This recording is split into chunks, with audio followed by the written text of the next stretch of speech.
my frontal lobe was not fully developed enough to make a decision to choose a life career. Okay, right. And to take out loans to fund that career. Okay, so, babe, you hear a lot of millennials talking about life is hard, everything is a struggle, and we are millennials. Yeah. And we did Oliver Anthony's song not too long ago, and a lot of people felt what he was singing. A lot of people feel like times are harder than they should be. And so I wanted us to go a bit deeper into this conversation. Okay. I do have a video from PBS NewsHour talking to millennials and boomers about this situation, because a lot of millennials feel that it is the boomers' fault. Oh. Baby boomers put this on us because the way they voted, and a lot of millennials feel like they had it easier. Right. Now, is that something you believe? Your parents are boomers. I don't know, because the thing of it is that I seen how hard my parents worked. My parents worked incredibly hard to get the things that they had, and so I really can't say that if they had it easier. I think that everyone's struggle is different. I can say that. I can say that everyone's struggle is different, because the generation before my parents, my grandparents, they had it really rough. Yeah, the silent generation. Yeah, and so I guess they call them the silent generation because they didn't say shit about whatever was going on. Well, they just took it. Yeah, they weren't complainers. They Right. sucked it up because they lived through the Great Depression. Yeah. So anything that you threw at them wasn't nearly as rough as what they've been through. I think your grandparents weren't. They didn't live through the Great Depression. Who, mine? No, I'm just, both of ours, because they would probably have been born after the Great Depression. Yeah. Yeah. Anyway, let's go ahead and check out this video. The resentment among millennials, 1981 to 1996, whose economic prospects have supposedly been sacrificed to help greedy, ungrateful boomers, oblivious to the realities facing the young. The millennials and Generation Z have the Peter Pan syndrome. They don't ever want to grow up. This 2019 TikTok video helped popularize the phrase, "Okay, boomer," as a retort to the boomer critique. You're going to mature and you're going to realize nothing's free, that things aren't equal, and that your utopian society you created in your mind in your youth simply is not sustainable. How do real-life millennials respond? Very offended, because I am a very hard worker. All we want to do is sit around, watch Netflix, or play video games. Like, based on everyone I know and even myself, I'm not sure where that notion comes from. The biggest thing is, like, we want their things, like we want their house and we want their bank account. A boomer myself, by Gibney's broader definition, since I was born in 1944, I asked 4 millennials for their take. 37-year-old Travis Barker lives outside of Denver, Colorado, was laid off during the pandemic. In Gilroy, California, 29-year-old Sonia Reyes, daughter of Mexican immigrants and mother of 2, put herself through college, only recently saved enough to move out of her parents' home.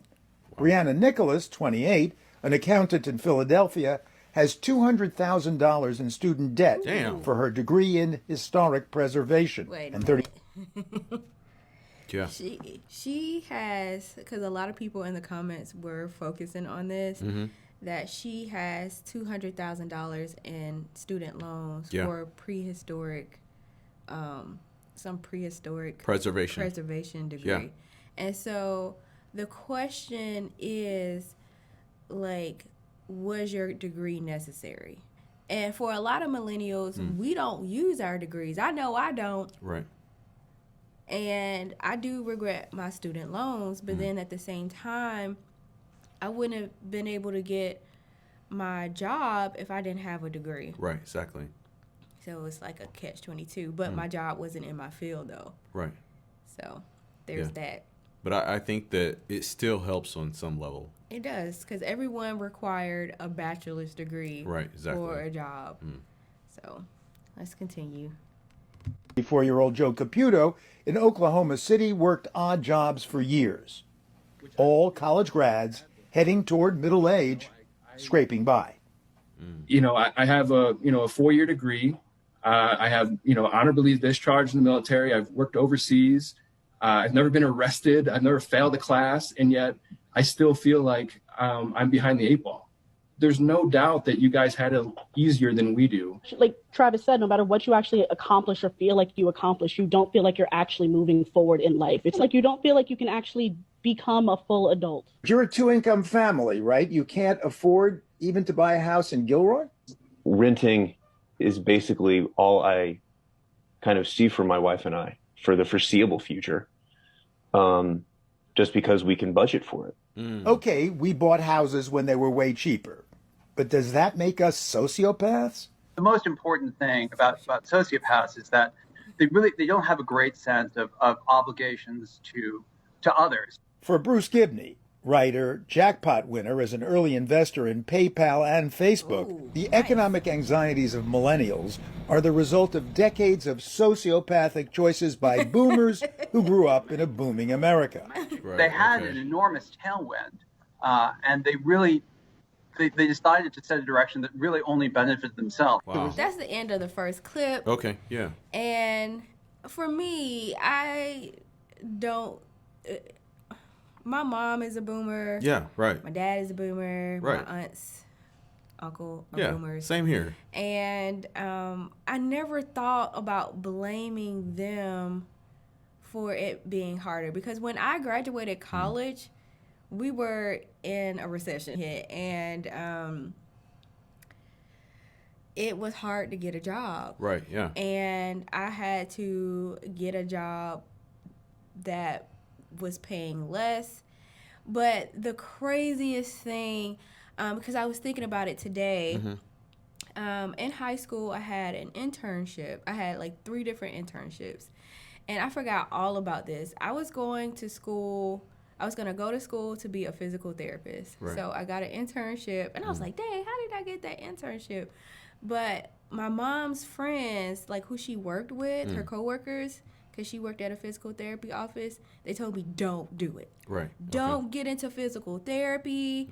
And basing my life upon decisions of others, because I end up getting a bachelor's in art, which is the dumbest degree ever. I, kind of regretted my degree. Yeah, right.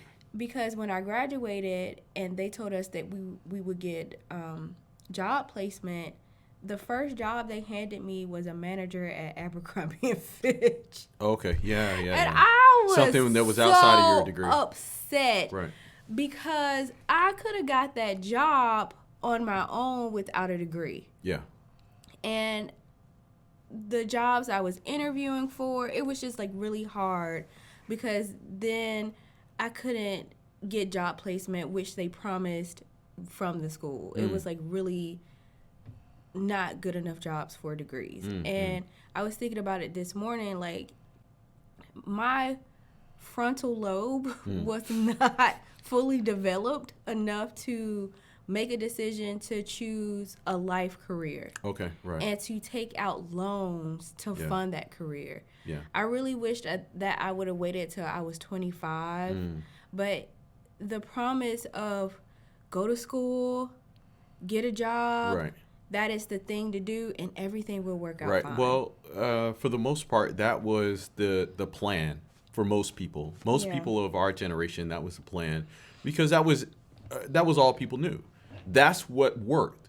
That's what worked for the boomer that's what worked for everything. Every generation before the millennial generation, even for Gen X, because that was the thing. You could go to school and get higher education, and that would lead to a higher paying job. That has worked ever since the institution of schools. Well, But up not until this point of where everyone is going to school, which creates more competition, but also the systems that were in place to set people up on that path, they no longer applied, because as they were saying, when boomers were coming up, there were a lot of incentives for them to become homeowners and to do certain things. But for millennials, by, like, it was still accessible.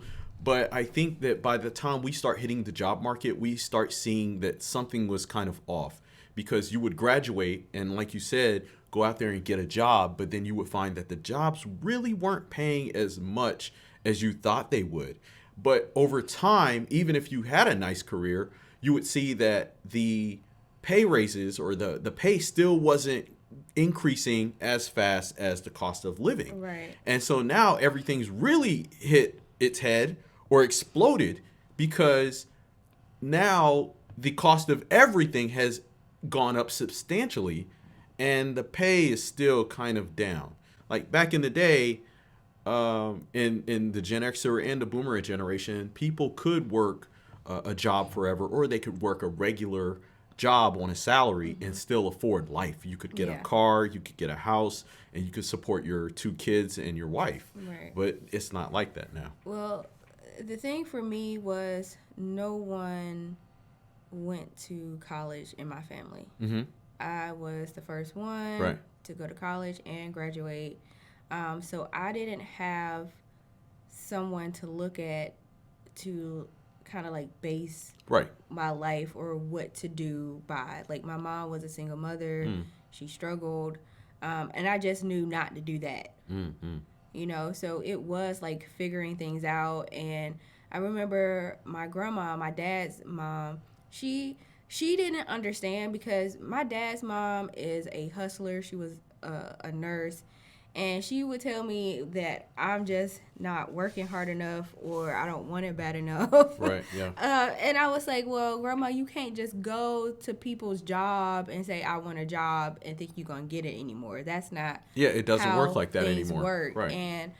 And things just have changed so much. But let's continue to the next video to see what the millennials have to say. Okay. Boomers benefited from investments in roads, new schools, education, paid for with taxes on previous generations. But when it was the boomers' turn to give, we continued to take. Tax cuts, expanded Medicare and Social Security. Oh. An imbalance that led to an explosion of debt. Gibney points out that when he was born in 1976, the national debt was about a third the size of the annual economy. After decades of boomers at the helm, he says, it's now some 130%. And while millennials are the largest portion of the workforce, the Federal Reserve just reported they have less than 5% of the country's wealth. The boomers, meanwhile, had 4 times that percentage at around the same age. Damn. Do you blame my generation for the difficulty that the millennials, for example, are now having? High college costs, high student debt, can't afford a house, and so forth. I do, to a large degree. And we see it in the explosion of student debt, which the government didn't even keep records on in the early 1960s because it wasn't economically significant. Today, it's $1.7 trillion. The schools were in excellent shape when the boomers came of age. They are in appalling shape now, worse in the aggregate even than our roads and bridges. That is astonishing levels of political neglect. Nothing has been done with respect at a serious level regarding the environment. And it's not as if the boomers didn't know that these were going to be problems. Did the millennial panel agree that the policies that we put in place or just allowed to happen are what have put you at such a disadvantage? That's certainly how it feels to me. After 30, 40 years, you look back on the policies and you see, the income gap, your purchasing power, and the cost of education and housing has gone way up compared to wages. And, once you look back on that and you still don't acknowledge your part in that, that's when it kind of becomes hard to understand how they justify that. Well, they is me, right? Exactly. Yeah, you. How do you justify that? No. Individually, these people, I don't think are sociopaths, like you referenced that book, but on a policy level, absolutely are. It's hard to describe you guys as anything other than that. Brianna Nicholas had a less clinical diagnosis. Boomer is kind of like a filler word for status quo. Like, it's not the generation itself. It's just the fact that, like, the unwillingness to understand that things have changed, things are changing, and kind of keep it the way it is because it worked for them. Yeah. assuming that it'll work for everyone else, and that's just not true. Oh, that's But wait true. a minute. What about the 60s That when boomers right there is true. Because I can remember some conversations with family members and them just saying, well, I did it this way. Right, Like yeah. my aunt, she worked for the city for 35 years. Yeah. And she didn't go to college. I think she took, I don't know. Yeah, what those days are gone. Yeah, You'd you be can't- lucky if you can work for a company for 30 years. Yeah, if it outside of the government and maybe being a school teacher or something. I mean, yeah. Some companies don't even last that long. There's On top no of loyalty. having, there's definitely no loyalty. On top of having a pension and those kind of plans. But just talking about doing things a certain kind of way and then expecting us to do it and thinking it's gonna work. Right. Yeah. It doesn't. Like I said, with my aunt, my grandma, and I remember even my mama, bless her little heart, she said, some people just don't want to work anymore. And I'm like, Mom, I couldn't believe that my mom said it. And she didn't really have bad intentions behind it, but, you know, the lack of customer service. And I had to tell her, you know, yeah, it's not your fault that they're getting paid less than what they feel they deserve. But even working in corporate America, people putting more work on you, and you're seeing an increase in work, but not an increase in pay. Okay. It can be hard. It can be draining. Right. And because even one of the firms I worked for, I was so excited to get in. I love the company, but then I realized that there were 3 people in the position that I had before me, and they decided. Oh, so not they to, consolidated in one position and they laid everybody off? I was so overwhelmed. Right, yeah. So they just decided not to hire anybody else. Yeah. And put everything on me. And I was like, I just can't play catch up. And so when they was like, Tasha, you're not doing any audits. And I was like, I don't have time to do audits. You know, my desk is stacked up. And at first I was just grateful to have a job. I could pay for my apartment. But then it was just like, I need help. Yeah, right. You know, and so when you go to department stores or you go to a restaurant and the person is overwhelmed, no, they should not take it out on you. But it's not that our generation doesn't want to work anymore. I think many of us are working very hard, but we're overworked and underpaid. Okay, yeah, I can agree with that. Okay, let's continue. worldwide were coming of age and pushing back against previous generations for civil rights, feminism, gay rights. Don't we get credit for that? No, and if you look at the chronology, you can see that this is just true. Desegregation of schools, Brown versus Board of Education, 1954. Average boomer is 2. Pretty sure they're not in the Supreme Court. Civil Rights Act of 1964. Average median boomer is 12. Again, not a constituency, not in power. Voting Rights Act of 1965. Again, not a constituency, not in power. Median boomer is 13. Wow, that did put a lot of things in perspective for me, because when I think about my parents, they were born in the mid-'60s. And so they were very young and didn't go through those struggles like civil rights, but they were able to benefit from. Oh, but see, this is the mistake we make. Like in school, we read about the civil rights movement, and you think, oh, my parents are old. They had to deal with this. Right. But they didn't. They got to reap the benefits of integration in the schools and women joining the workforce. And so they were able to take part in the dual, like they were probably the first generation to really take part in the dual two-parent or two incomes at the time. And wow, I didn't Never think thought about of it. it. Yeah, I didn't think about that. Yeah, so your grandparents lived Yeah, through they it. were the ones that really kind of lived through that stuff, because being born at the end of the Great Depression, going through World War II, and then civil rights movement and all the other stuff. Women's suffrage movement. Right, yeah. Because women's rights movement. even at the time, my grandparents, the only jobs that they could get was cleaning houses. Yep, my grandma cleaned so houses. my grandma, she cleaned houses because she couldn't get a job anywhere else. But then my grandfather, he I guess he couldn't get a job anywhere, so he started his own business, and so he did construction work because he was a veteran. He fought in World War II. Yeah, my granddaddy did. My great granddaddy actually fought in war, because I think your grandfather was a lot older than mine. Right. But my great grandfather fought in World War II. Okay, interesting. It's pure luck, growing up in a booming economy, as a group of boomer panelists we assembled happily did. Like Joe Ferreira, 56, a high school history teacher in Massachusetts. When I left school, I had no debt on my shoulders.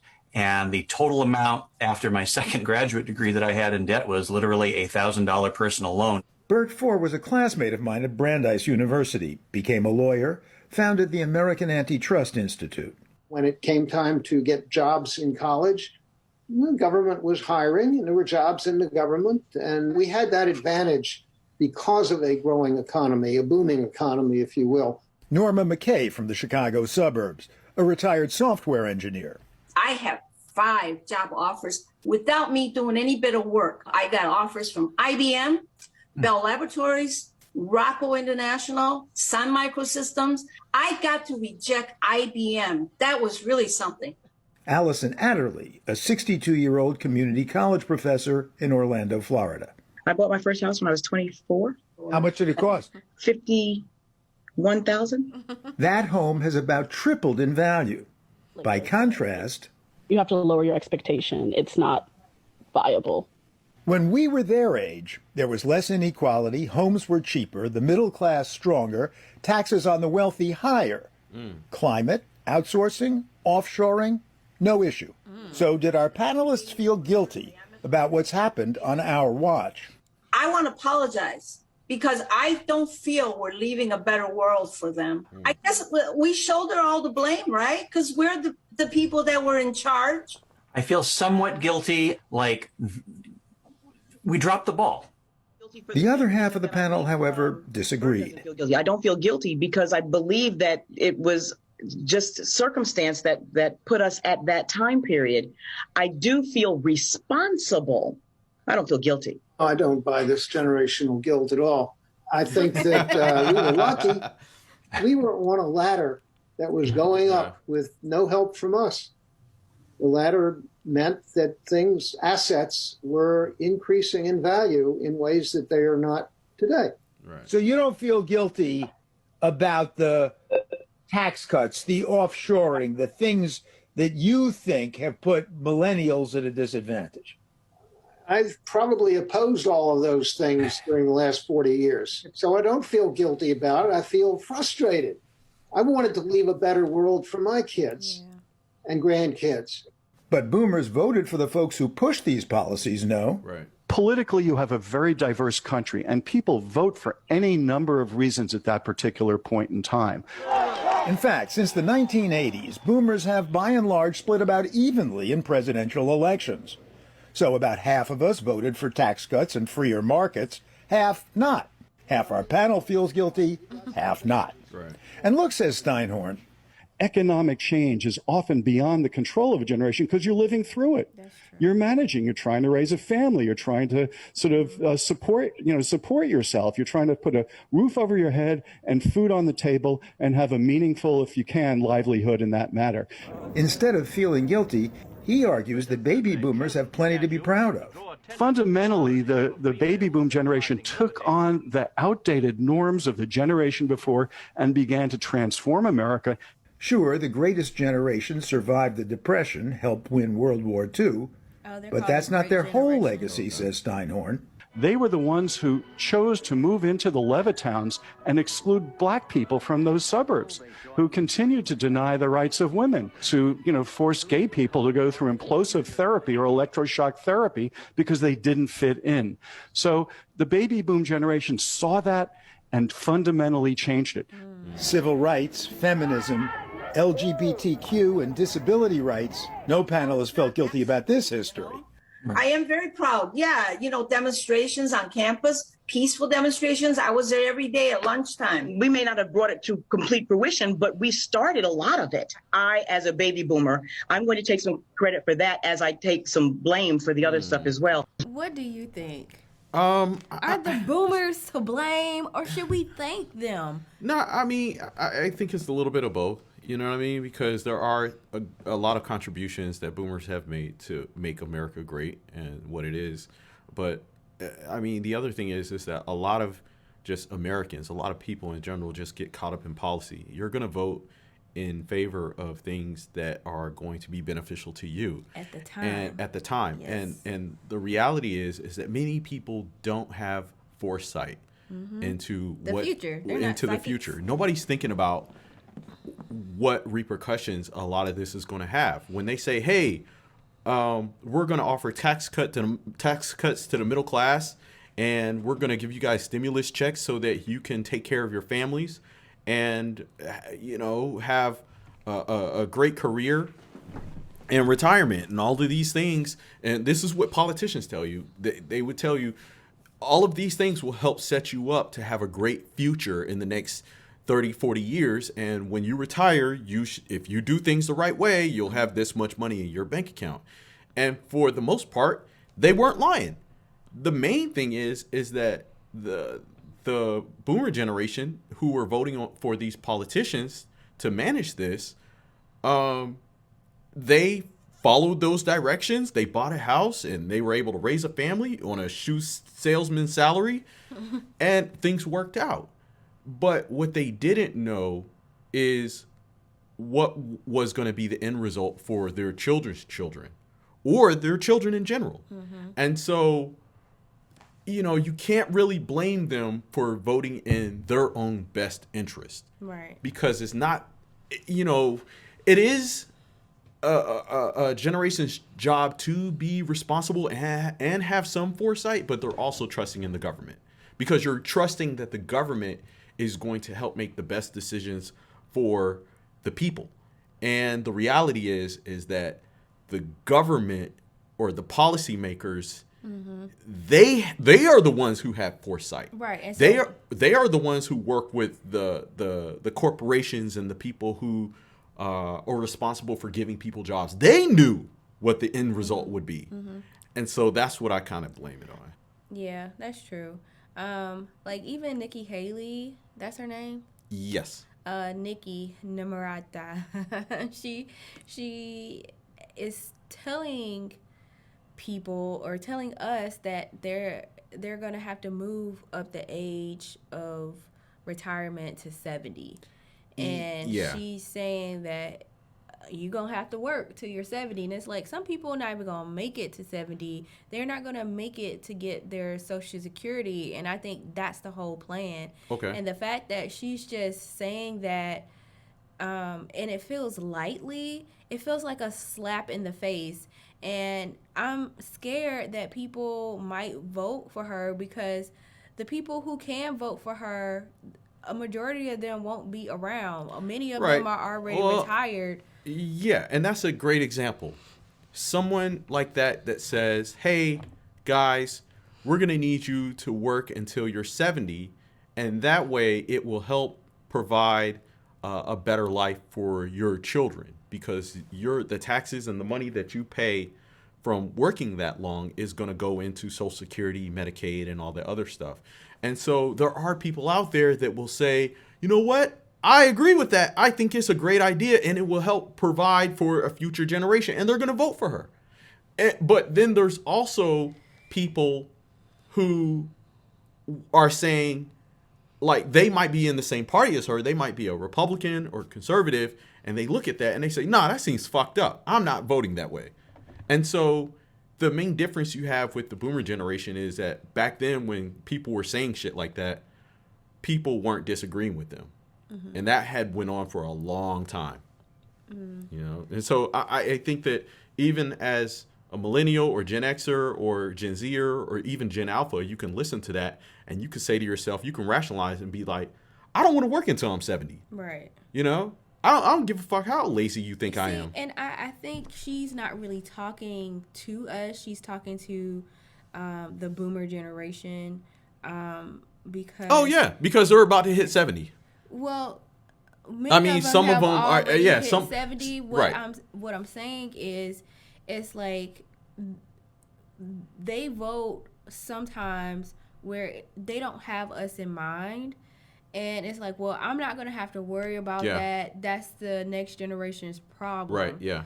And so, for me, I would like the baton to be passed. I don't want like the president. He's old. I don't want to say he delirious, but sometimes it's like he's not there. And for so long, the boomers are just making policies. They are presidents. They're in the Senate. That's what it feels everywhere. And it's like, millennials, you don't want to work, so we're not gonna let you in. Right. You know, and I really feel as if we should be given the chance to make a way for a heck, even a Gen X president would be better. Someone with a little sense. I think that I agree. I think that there should be term limits.